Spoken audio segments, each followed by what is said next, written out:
Hey guys, I'm Jerry. I'm Sierra, We're ladies. and we tangent. What's up, everyone? Hello. Oh, did I start the camera? I don't know if you guys know this. I have a problem. We think it's linked to my ADHD that I cannot remember if I start the camera or not. Yeah, it's an issue. Our camera only records for like 30 minutes at a time. Mm-hmm. So we have to like watch the time to restart it over because it'll stop recording. But I can't see the back of the screen. So I can't see the red flashing light, and I can't remember. It happens probably every episode, multiple times. At least, yeah. Multiple times. I just get so panicky. Wait a minute. I know. Listen, it happens. Are you wearing your Chessie outfit right now? I am wearing my Chessie outfit, which we now know is short for Francesca. Oh my gosh, thank you everybody who told us that. I love learning little facts. Love fun facts. I love facts There's like that. nothing I love more than a fun fact. Nothing. But I really do love. I actually really like. Now I'm like mad. Because that's not your daughter's name. Yeah. Chessie would have been such a cute name. Francesca to Chessie is like the most adorable nickname situation I've ever really heard. Is. I thought it couldn't get any cuter than like Frankie, because I was like, oh, Frankie for a girl is so cute. But then Chessie, so cute. Frankie, it's like Pokemon. Like they start off as like this spunky little tomboy, and Frankie, then they're like, I want to be Chessie now. I'm Chessie. I'm a businesswoman. When I went to post that on Instagram, whatever she wants to be. Yeah, I'm not opposed. Chessie can be whatever she wants to be. Whenever I went to post it on Instagram, I was gonna hashtag Chessie, and then I like decided not to. But there's a hashtag that says Chessies of Instagram. That had like their own. There's a hashtag. So if we have any Chessies in our audience, you have a community on Instagram. Someone made a really good thing, and I'm mad that they thought of it before me, but they were like, Chessie short for chestnut. Oh. It made me laugh. Oh. I was like, damn it, I hate when people are funnier before me. Well, listen, that's been like the theme of our comments on TikTok lately. I love TikTok comments. They're really making me laugh so hard. Yeah, our one, we put up the TikTok, what was it?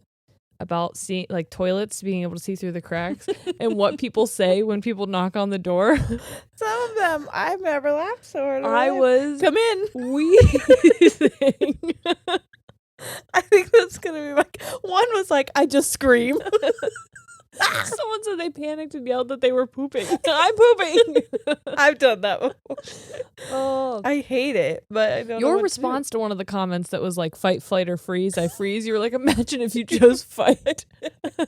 You just get up and start. Yeah. Oh, that was very funny. That was very funny. So,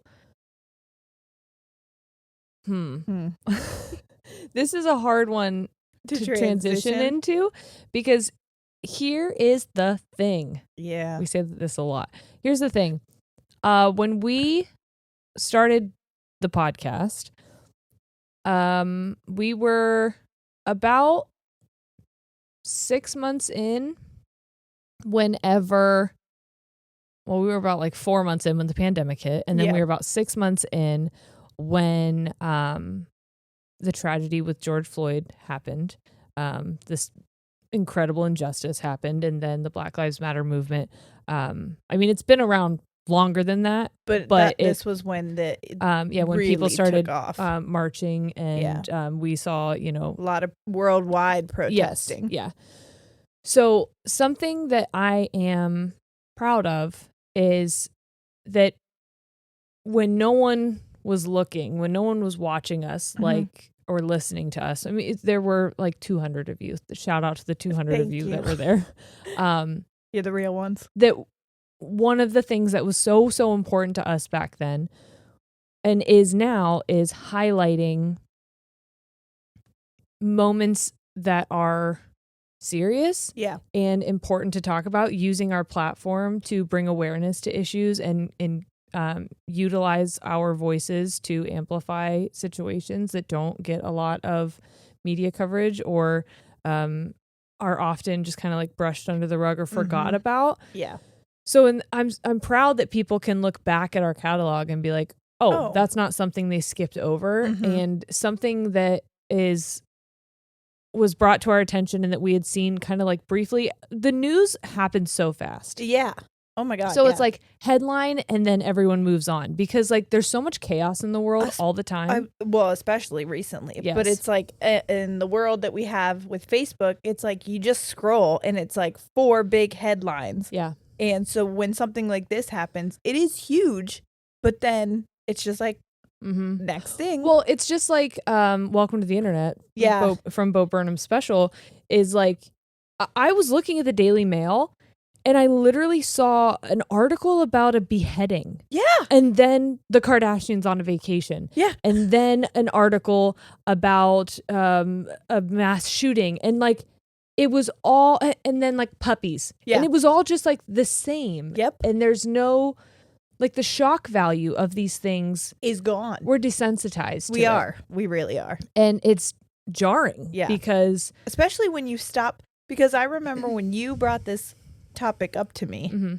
I was just like, oh yeah, I think I can't even, it makes me sick when I think about the way that I was so like blasé, where I'm like, oh yeah, that thing, I don't really know much about it. Like when you say what it is, right, and then you're just like flippant, like yeah, I don't know much about it. Then when I actually started reading, I was like, this is fucking horrifying. Right. I can't believe that my attitude was just like, yeah, I'll look into it. Right. I don't know that much about it. There's so many horrifying things that are happening all the time. Oftentimes when we see these headlines of horrific things, especially when they have to do with children, how many of us are really going to deep dive and hyper focus on that?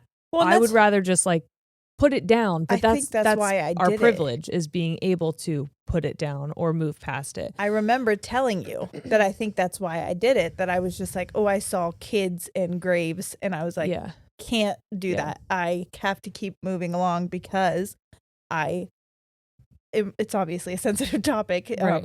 Anything that happens to children right now. Right. But that's exactly it. We have the privilege to move along. And now that we're getting a bigger voice, the one thing that I want to do is be able to talk about these things, bring awareness to it, bring light to it, because I don't want people like me to just be like, oh yeah, I heard about that, blah blah, let's move on to the next thing. Poo pee pee jokes. Yeah. So what we're going to be talking about today is this is a Tangents and True Crime, but it's an ongoing true crime, somewhat. I guess you're going to tell me more about it, but if the topic that we're talking about is about the mass graves that have been found around the residential schools in Canada. And in the U.S. now for I didn't know that. Yeah, this is what I have. It focuses on Canada. But I'm sure it's the same. There's schools in the U.S. as well.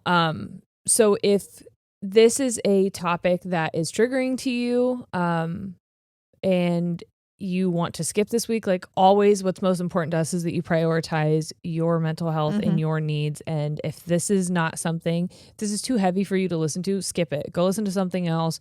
We will never be offended by you skipping something, to make sure that you don't, that we're not the reason you sail off to Sad Bitch Island. Yeah. Because what we're about to talk about it's the worst things that you can imagine being done, and it's to children. Right. So.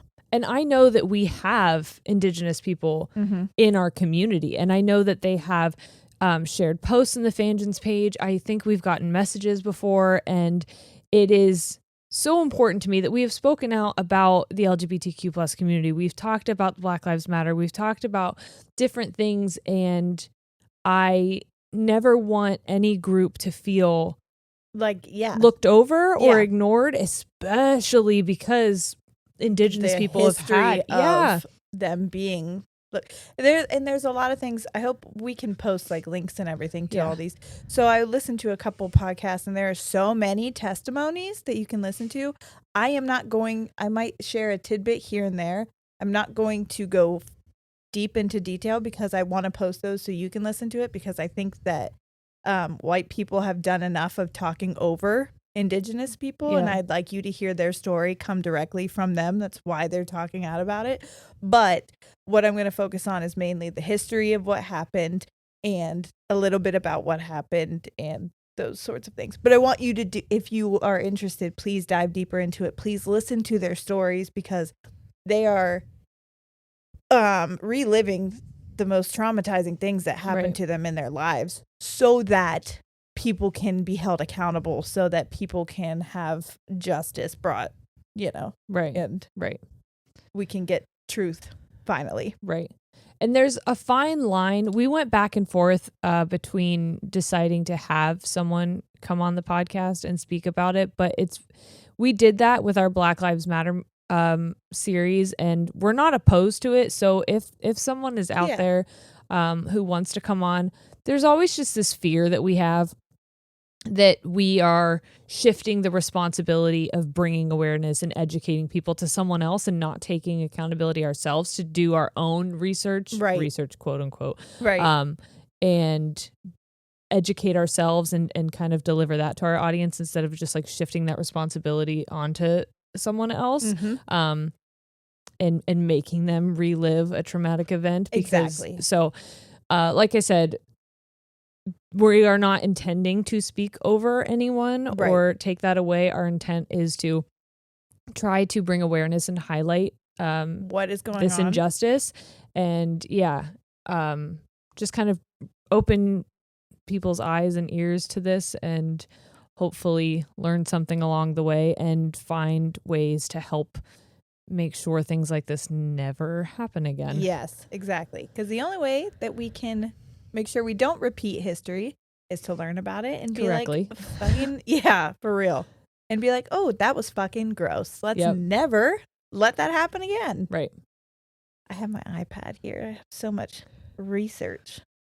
Not really. It's like a book report, but I was going to say it's better than me last week who printed out papers and I couldn't even print it out correctly or type it correctly.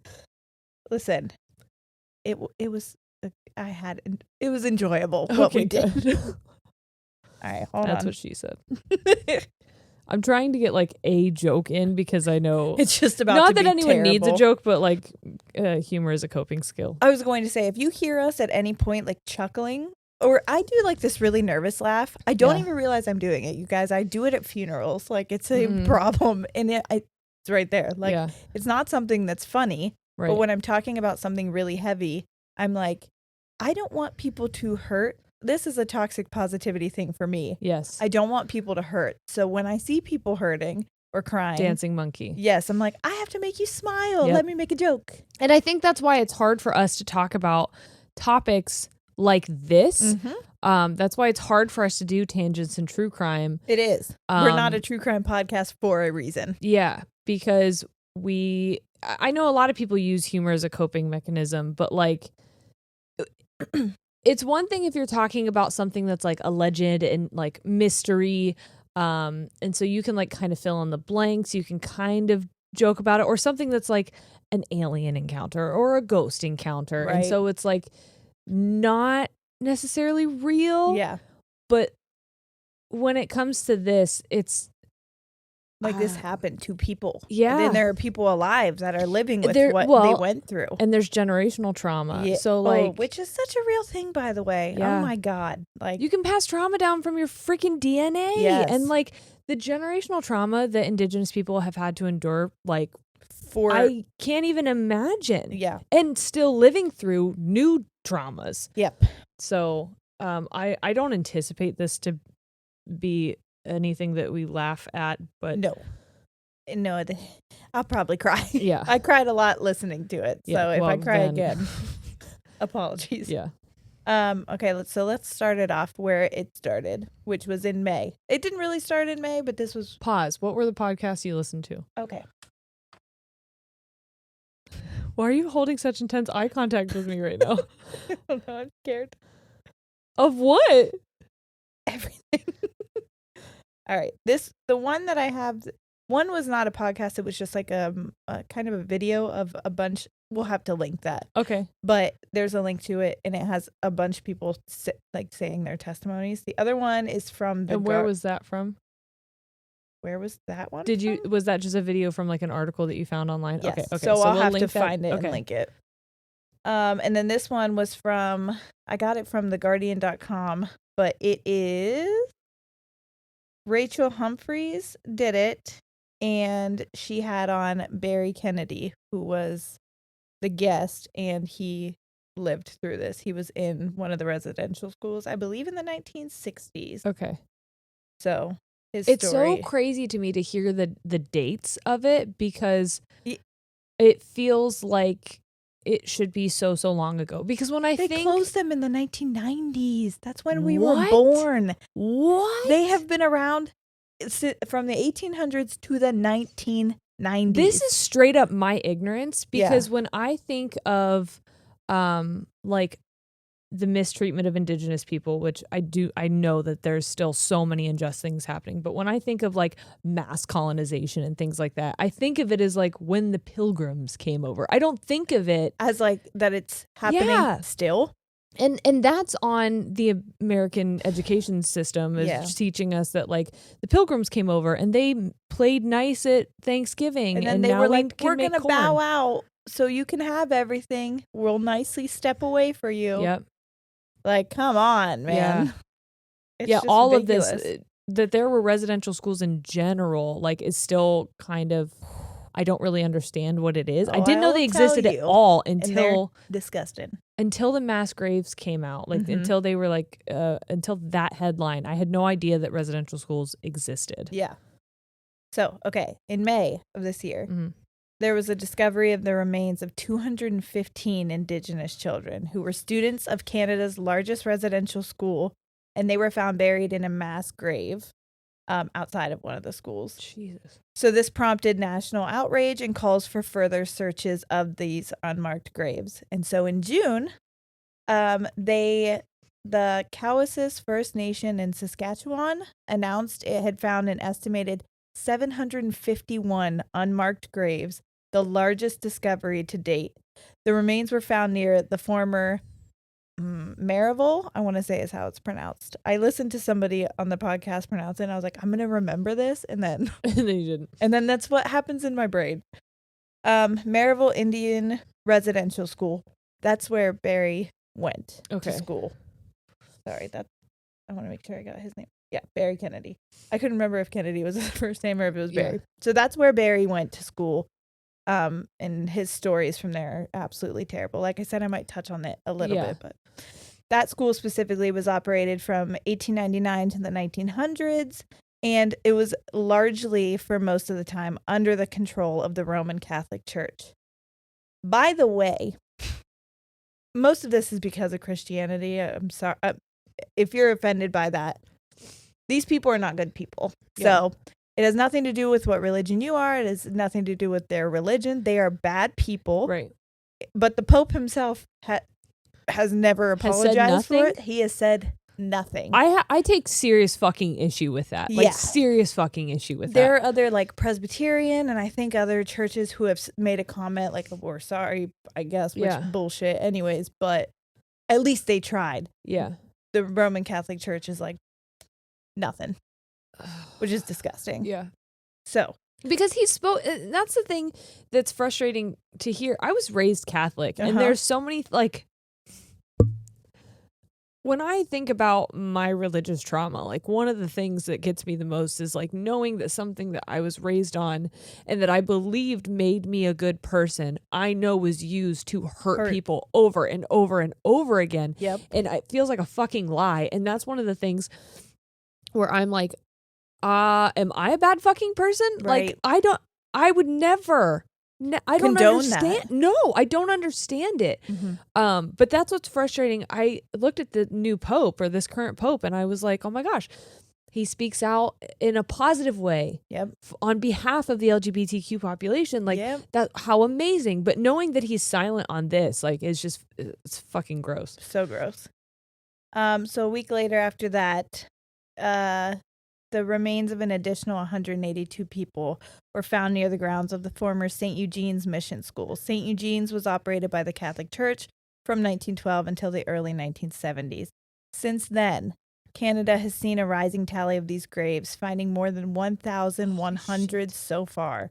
But the number of actual bodies is expected to be much, much higher than that. A lot of websites I was looking at estimated to be within 6,000 to 7,000 range. However, the people who are, what are they called? I'm sorry. TRC. So the TRC is the Truth and Reconciliation Commission. They were, they made the report, and they have been like doing all of this research and trying to get testimonies from the people to find the truth. They said that they believe it could be up to 15,000 bodies. So let's talk about what residential schools are, because I had no idea. Yeah. So this is in Canada. The Indian residential school system was a network of mandatory boarding schools for Indigenous people. The network was funded by the Canadian government's Department of Indian Affairs, and it was administered by Christian churches. The school system was created to isolate Indigenous children from the influence, this is the part that I hate, from the influence of their own native culture and religion in order to assimilate them. I didn't know what assimilate meant. Fuck that. Right. So it says cultural assimilation. I made sure I put this in. Is the process in which a minority group or culture comes to resemble a society's majority group or assume the values, behaviors, and beliefs of another.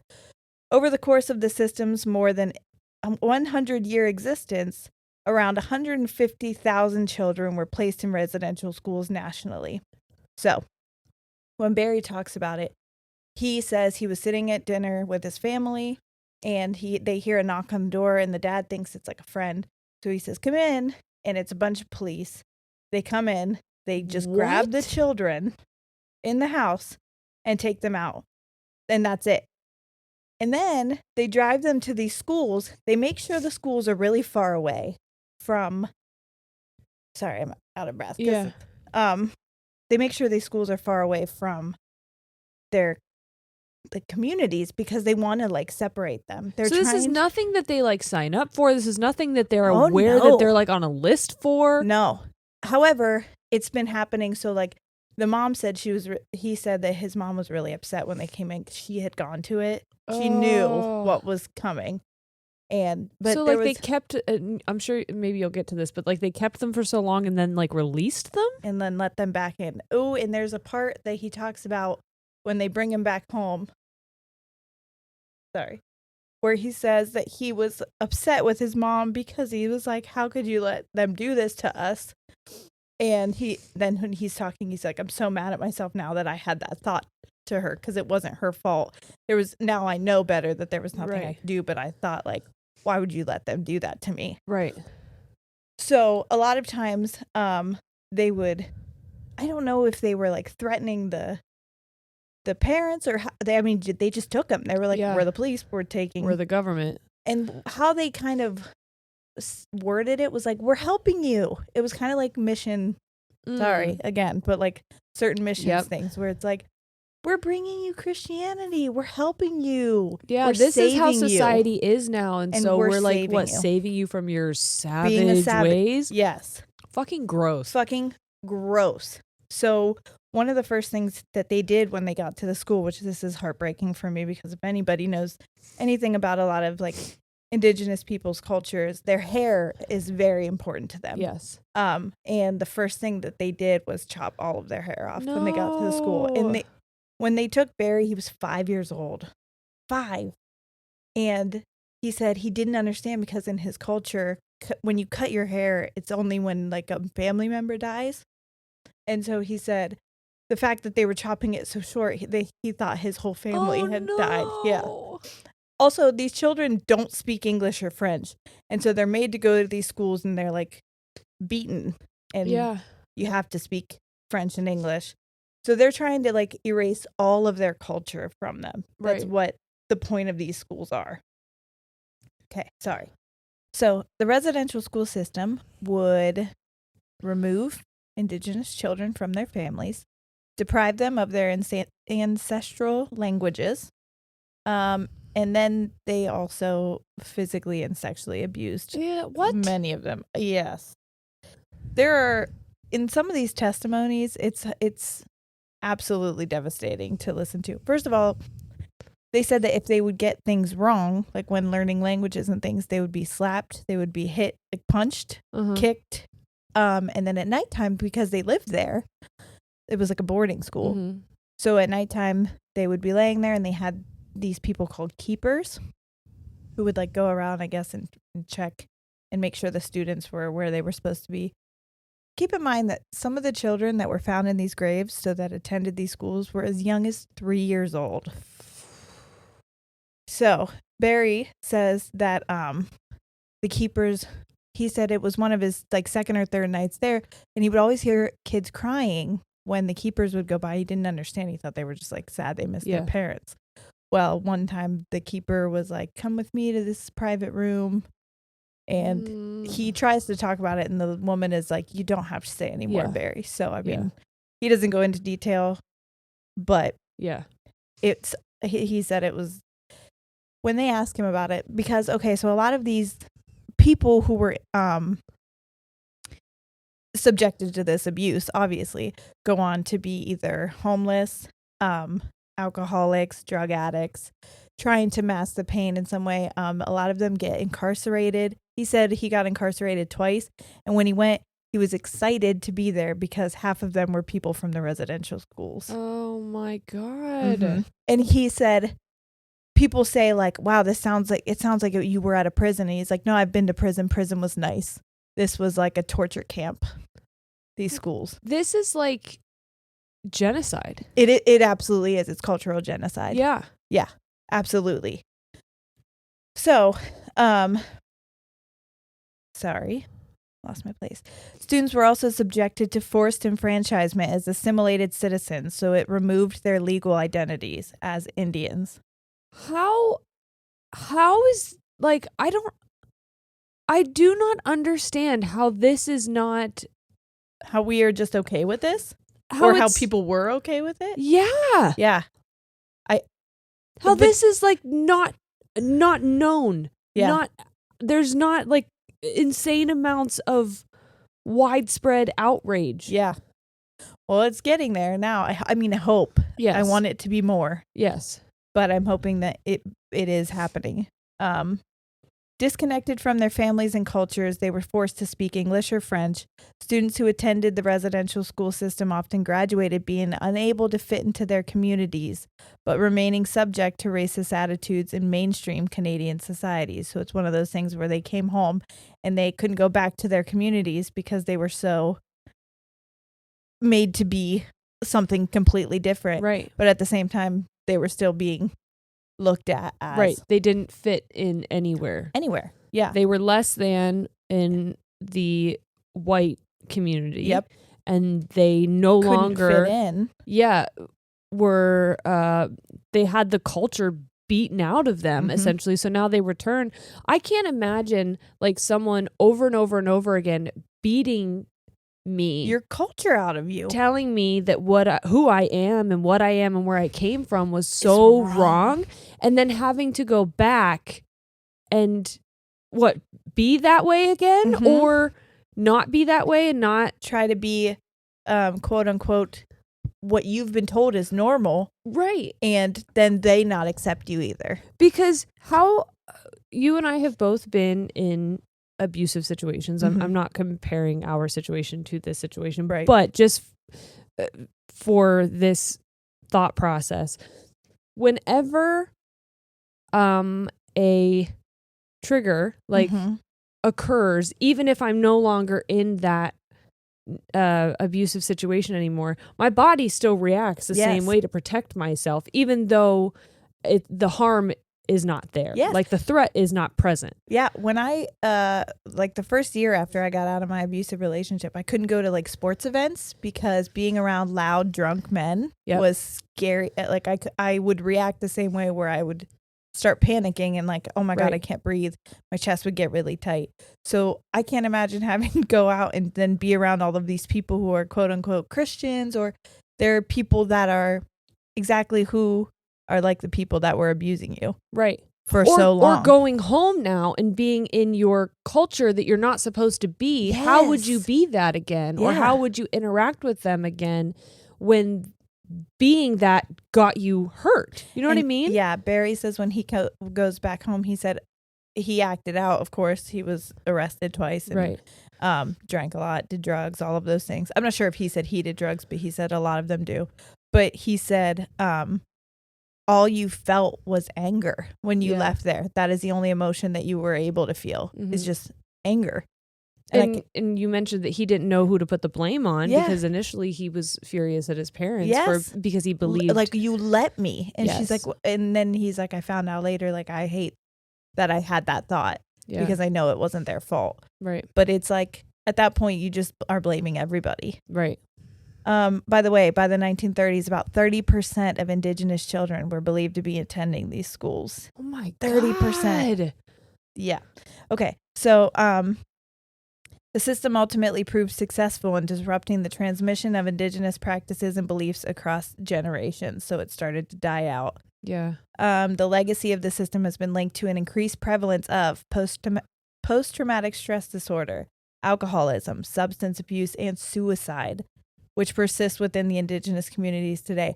All of those things are over half as bad in Indigenous communities as the rest of Canada. You know what's really fucking annoying too about knowing or finding out that these schools exist is there's such a stigma with Indigenous people and drinking and suicide. Fucking no. And it goes back to backwards chaining. I mentioned this, I think, when we were talking about Black Lives Matter movement and being like, okay, if these are patterns that you're seeing in groups of people, can we go back and figure out why the fuck these might be patterns in the first place?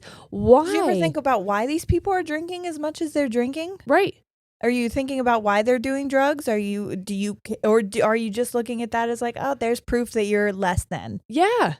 Still. Right. Which is horrific. And people that think that way, first of all, if you think that way, you're a terrible person. Yeah. I'm sorry, but you're a fucking terrible person. People are masking the hurt that they've experienced and the fact that you care more about what they're doing to their own bodies than you care about helping them, what happened to them, healing them. That's what Jesus would do, is all I'm saying.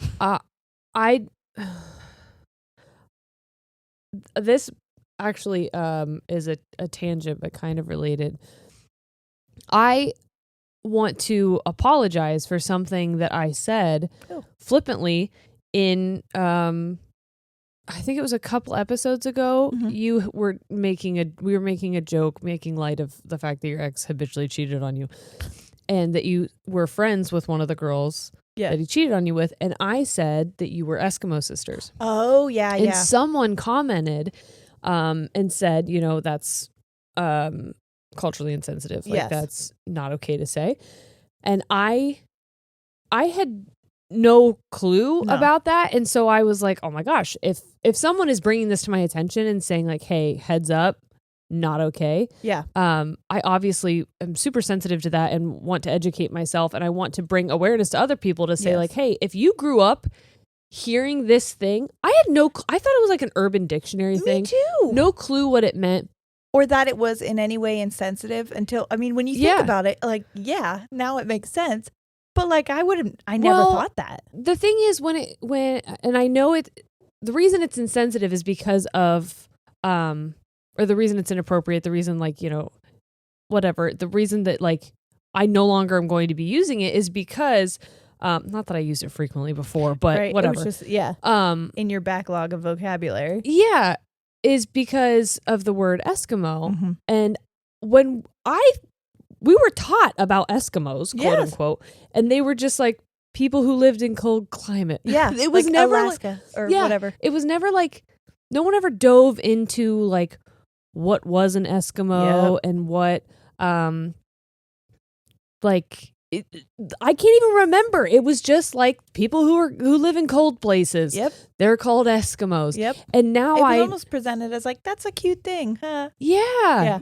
And now I understand, like, they were made to be like a character. Yep. And it was used to like a blanket statement. And the whole reason I can't give you a definitive breakdown of what an Eskimo is because it wasn't taught to me and I didn't look further into it. Right. And it's insensitive because now people who have individual cultures and identities and are deserve to be differentiated from each other are blanketed under this term. Yep. So I'm aware of that now.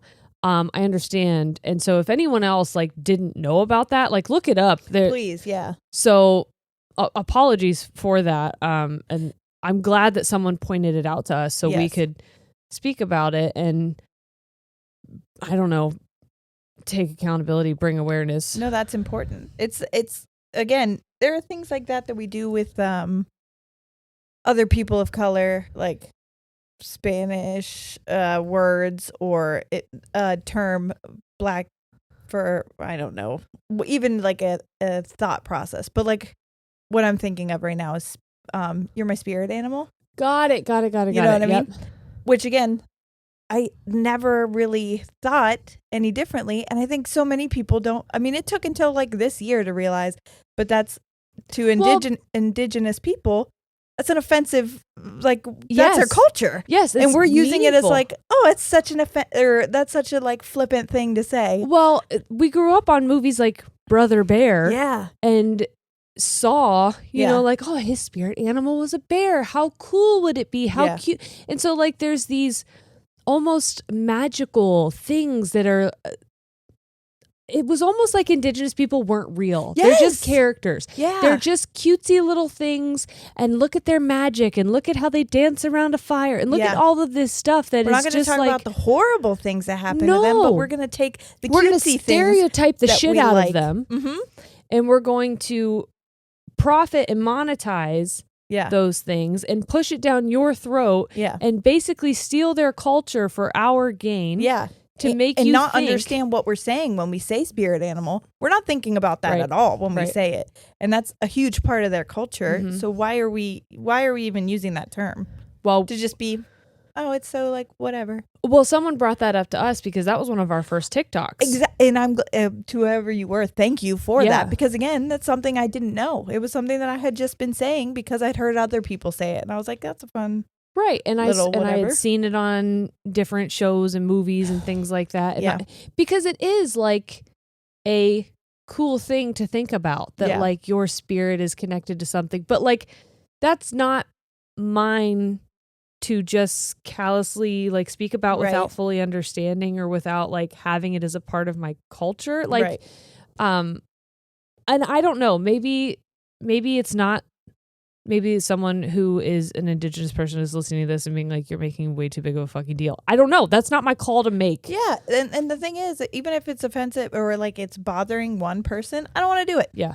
I don't want to do it. It's not that important to me. That's one thing I've said over and over and over again is a word, a phrase is never going to be more important to me than someone else's feelings. Yeah. Like I have heard people make the argument like, well, rappers use the N-word. Why can't I use the N-word? Because you can't. Yeah. Because you can't. Yeah. Why do you want to use it so bad, you weirdo?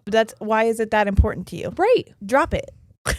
Drop it. It should never be that important to you. What's your attachment to these words, to these things? Or when people say the R word or when people, like that's another one. Yeah, it can't. Yep. It'll send me through the roof. Like what's your attachment? To this? Is it just because you like saying it? Yeah, because that's fucking weird. There's a lot of words in our vocabulary. Pick another one. Yeah. Pick another one. I've heard people be like, oh my gosh, people are just too sensitive now. No. Yeah. No, people are just now feeling confident and comfortable enough telling you that what you've been doing for all this time is fucking wrong. Gross. Yeah. So do something differently. Yeah. It's not them, it's you. Yeah. So anyway, I really am so grateful that we have people in our community who aren't afraid to say like, hey, who know our hearts and know our intentions and can say like, hey, that's not cool. Yeah. Heads up. Also, there's a nice way to do it. Don't just assume that if someone's using a term or a word like that they're like a fucking terrible person right off the bat. I mean, obviously, unless it's one that like the N-word, where it's like, tell. Yeah. It's like, we've been saying for a fucking while. Don't use that word. But if it's something that, you know, it's easy, I guess, I don't want to say it's easy to be ignorant of, but like that you wouldn't automatically think was a inappropriate term, don't just assume that person is doing it to be hateful.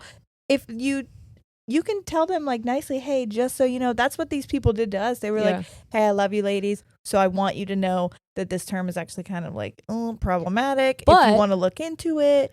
At the same time, if someone is upset with you and is bringing it to your attention, they're totally within the right to do that. Yeah, exactly. That's true.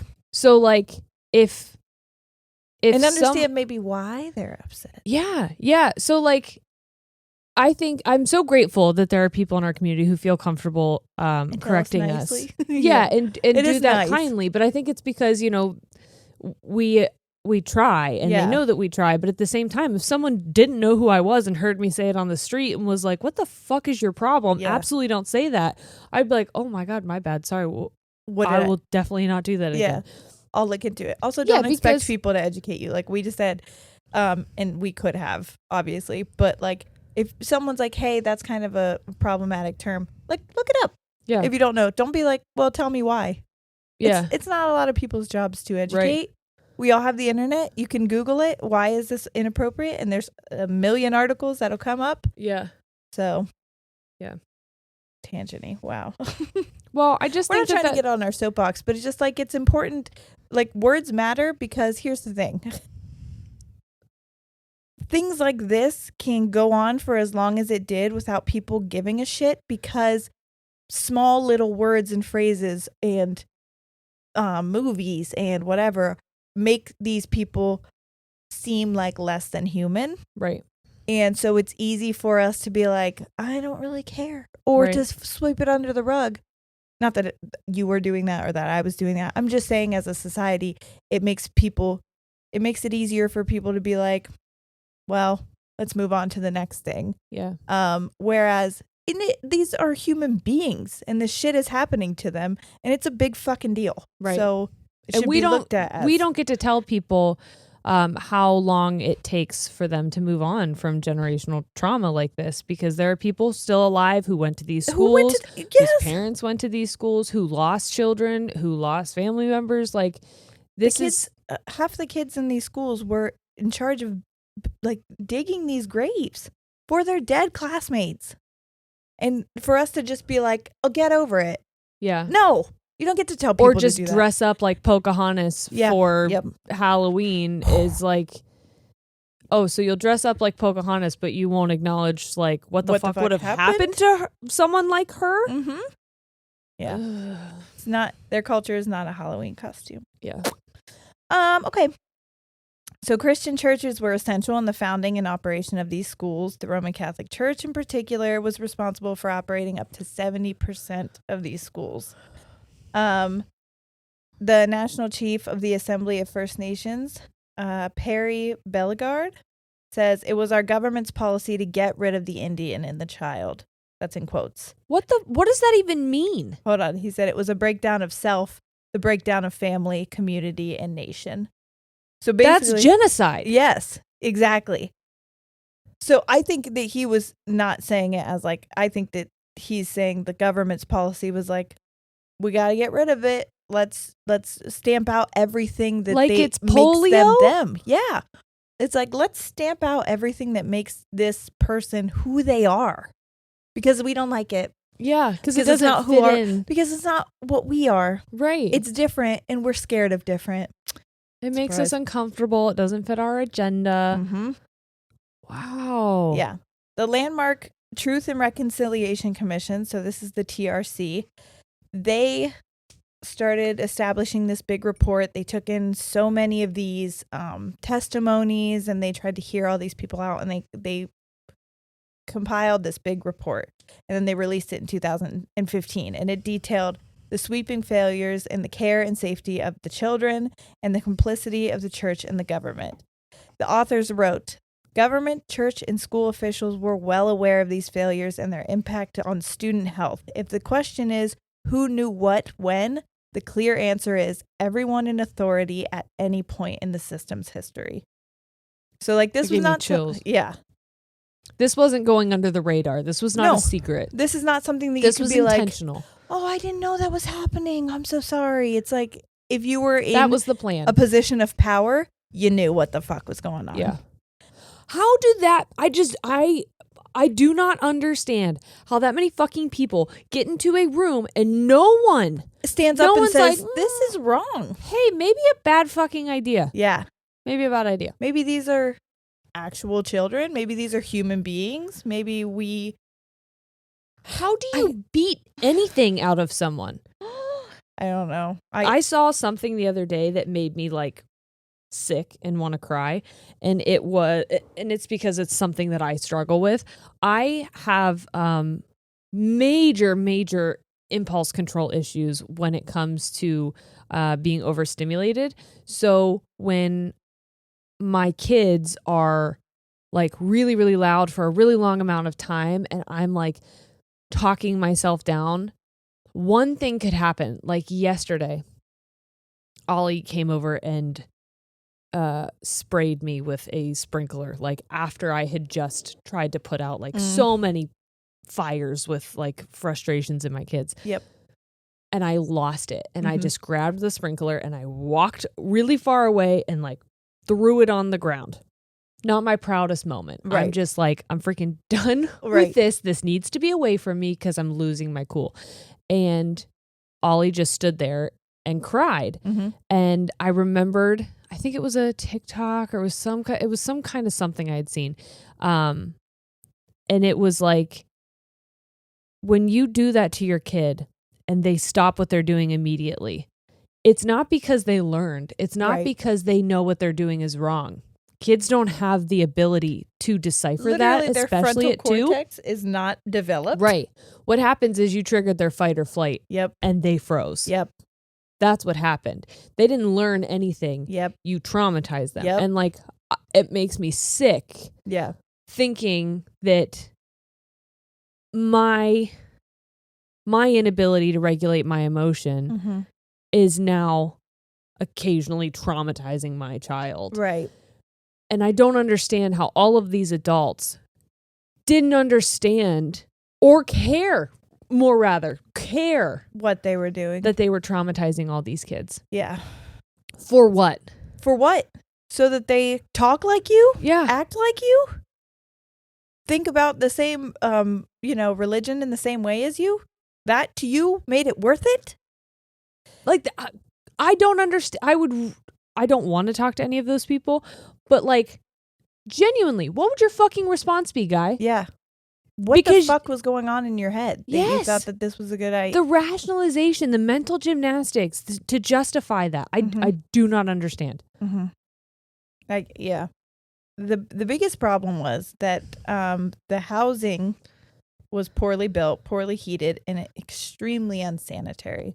So when we're talking about children dying, yes, they were yes, they were abused physically and sexually, but a lot of how they died was disease. It was neglect, hunger, and just all over mistreatment. Accidents. A lot of them ran away. A lot of them committed suicide. So what's the problem with as many of them ran away? Because in my mind, I was like, why weren't people asking questions when these children didn't come home, I guess. But because so many of them ran away, that was just like, oh, they probably ran away. And then it was, right. Don't ask questions. And they took their identities away. Yeah, exactly. So like, what could people, truly, the parents, what could they do? Right. Who were they going to go to? Who could they tell on? You know what I mean? There was no system set in place to be like, my child is missing. They just didn't give a shit. Right. Which is fucking terrible. And it still happens today. Yes. That's that when we... Not necessarily these schools, but... No, but the amount of Indigenous women who go missing and are murdered and are not cared about is insane. So, the squalid health conditions were largely a function of the government's resolve to cut costs. So they knew, they were just like, well, we don't have money, so we're not going to put it into it. We know that kids are dying and that it's really gross here, but we got to cut costs where we got to cut costs. Oh, disgust. The TRC found that thousands of Indigenous children sent to residential schools never made it home. Physical and sexual abuse led some to run away. You know what? This just popped into my head. I think I've talked to you guys before that I listened to the Approachable podcast, which is now called Approached. And it's just with Alyssa Anderson. She does like true crime stuff. Oh. But she's like trying to focus on like more Canadian stuff because she's from Canada. Oh. There was a maple syrup heist that she just talked about. Yeah. And I think it was in Quebec that it all happened. The fact that I know that they take better care of fucking maple syrup than these children is unreal. And that's not me stereotyping Canadian shit. Like based on what she was saying about how they take care of syrup and how they have a reserve of it and how like there's so many regulations and things like this surrounding fucking syrup. And they were cutting costs on housing. I mean, among other things that they were knowing doing. That the conditions were what were leading to like not millions, but thousands of children potentially dying. Yes. Is just, and they had to have known. Right. They had to have known. Right. Well, that's they did. the thing. That's what they said is whoever was in charge knew all the time this was at happening. any given moment. As late as 1945, the death rate for children at residential schools was nearly 5 times higher than that of other Canadian school children. Which, by the way, why are all these Canadian school children dying? Like, that's fucking crazy to me, first of all. But I wonder if it's just because of the times, I guess. I don't know. Still. But in the 1960s, the rate was still double that of the general student population that these Indigenous children were. I don't want to say being murdered, but like they were. Yeah. Because even if it was an accident, even if it was neglect, even if it was suicide, they shouldn't have been there in the first place. Right. You murdered them the second you brought them there. Right. So Murray Sinclair was the TRC chair. He like headed the whole thing. And he says survivors talked about children who suddenly went missing. Some talked about children who went missing into mass burial sites. Other survivors spoke of infants fathered by priests at the school, taken from their mothers at birth and thrown into furnaces. Oh my God. That was one that I watched them talk about. Yeah, it's fucking terrible.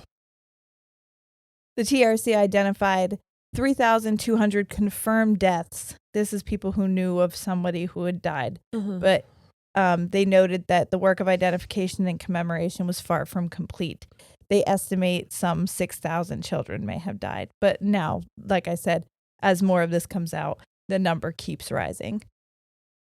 So I didn't get this part, didn't save, but this is what's being done, which I think is important, but also needs to be more. Right now? Yes. Because they just discovered these mass graves recently, right? They shut the schools down in the 90s. In the 90s, they shut them down. And then I think it's in the early 2000s that this TRC started like pulling these reports and getting all of these people together and it took them like 12 years, I believe. Yeah. And then in 2015 is when it was finally finished. So they issued 94 calls to action, including 6 recommendations regarding missing children and burial grounds. And Justin Trudeau, I believe, the prime minister, he promised to fully implement all of them. Here's the thing. He's talked out about it, and I believe it says the money that they've given to like go further with this. But, oh yeah, $33.8 million over 3 years. The government's committed to develop and maintain a school student death register and to set up online registry of residential school cemeteries. Fine. But these people who went and testified gave names, and then the TRC went to these people and they were like, do you want to come defend yourself? So they know who the fuck they are. And they were like, no. And then they're like, okay. Nothing was done. No one's been arrested? No one's been arrested. But there are people who are still alive who could be held accountable. Yes. What? Yes. So no justice has come from this. Even though names have been dropped, people know who these people are, but nothing's being done about it. What? Yes. So all I keep thinking is like, I do not understand. It feels like there is just a clear. Also, this is just from what I've gathered. If somebody can correct me if more has been done, but this was just from the podcast I listened to and the websites I found. So Yeah. But yeah. I just don't understand. It feels like such a open shut, like arrest black, these white motherfuckers situation. Yeah. Yeah. It's like, hey, we either cut costs and build unsuitable housing that will harm children, or we don't send them to these schools. Okay, feels like don't fucking send them. Yeah. We can either allow these people to have their culture and to live peacefully as a family and practice their own religion and speak their own language and just live their life fully, or we can rip them from their families and we can harm them in unspeakable ways and cause irreparable damage. I don't understand. Like, what? Yeah. How is that even We can arrest these fucking people and give some kind of justice to these families who have endured all of this for years and years and years, or we can give a little money. Right. And like the thing is, it says this so far the National Center for Truth and Reconciliation says it has received just a fraction of this money, but discussions are ongoing. I don't know if this is true or not, so I might be speaking out of my ass, but I also believe that when Canada was rolling out funds, and the US may have done this as well, I'm not sure, but when they were rolling out funds for the pandemic to kind of supplement incomes and things like that, I think Indigenous reservations and things like that did not get as much money, did not get as much funding, did not get as much assistance. Well, as shocking like I said, as I would like that to be, I feel like it's not. Like I said, that could be a total fucking lie. Yeah. I thought that I had heard that one time, so please feel free to correct me. I hope that I'm wrong. Like, I pray that I'm fucking wrong and that someone can be like, no, that's not true. Actually, they were wonderful. But, like, it doesn't seem like that's the track record. Right. So this does say in early July of this year, Mr. Trudeau visited Cowessess First, I hope I'm saying that correctly, First Nation, and said it was shameful that children died because of residential schools and the legacy of intergenerational trauma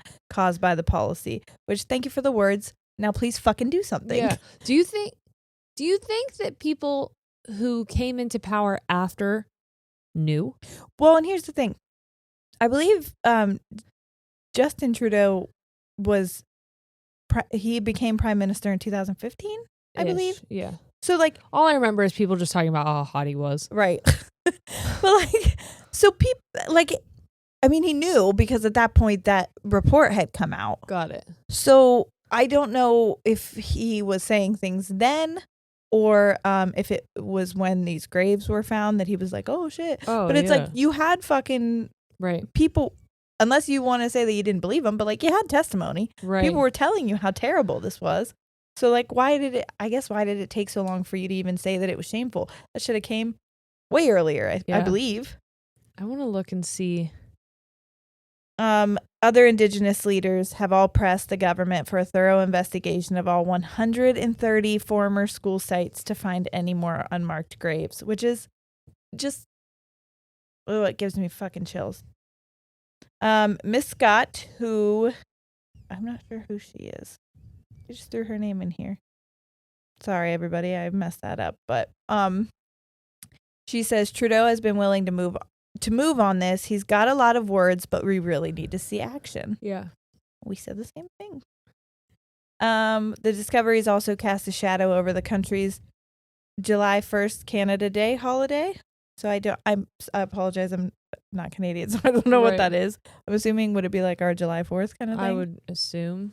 Municipalities across Canada called off the celebration this year in recognition of the findings, which is like, good. Actually, that's fucking, something. I was trying to look to see, because I know that the U.S. also has them. They're called U.S. Indian boarding schools. Mm-hmm. But I'm not seeing... And like, I'm just looking at headlines and trying to look at these quickly because I know Sierra has stuff pulled up. I don't know exactly. There were some in California, but I don't know where else other ones were. But I did want to acknowledge, like, it wasn't just Canada. Yeah. The preliminary findings have also renewed demands for an apology from the Catholic Church. And in 2017, Mr. Trudeau asked, excuse me, again.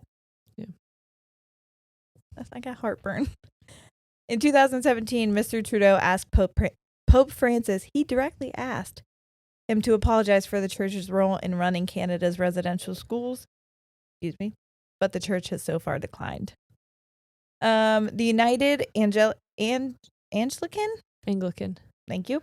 The United Anglican and Presbyterian churches all issued formal apology. Jeez, sorry. All issued formal apologies in the 1980s and the 1990s, which again is like fine, but like let's fucking do something about the people who did this shit. Yeah. Like your words are great. Thanks for your words. Right. But like let's see some action behind them. And that's all I have up to what's been happening so far.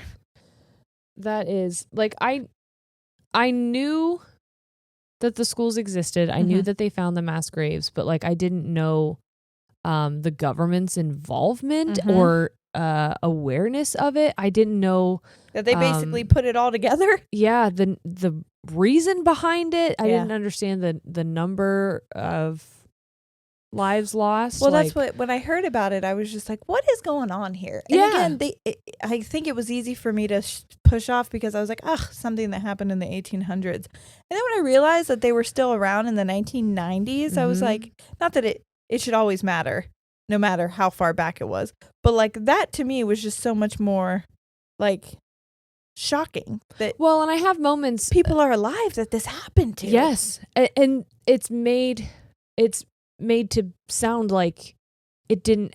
That's the thing that pisses me off. I was just thinking about this in the shower, is that is anyone shocked that I showered?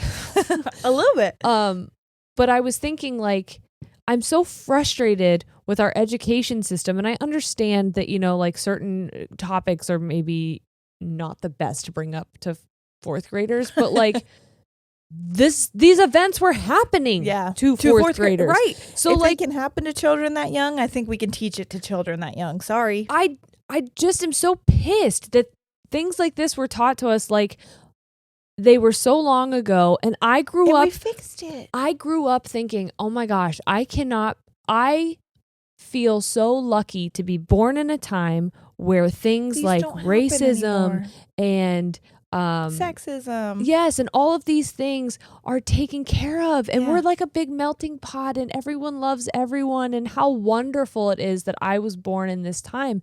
And now I'm realizing that it was all fucking lie. All a lie. To keep these systems in place, to keep doing this and brushing things under the rug and not taking accountability. And it's annoying.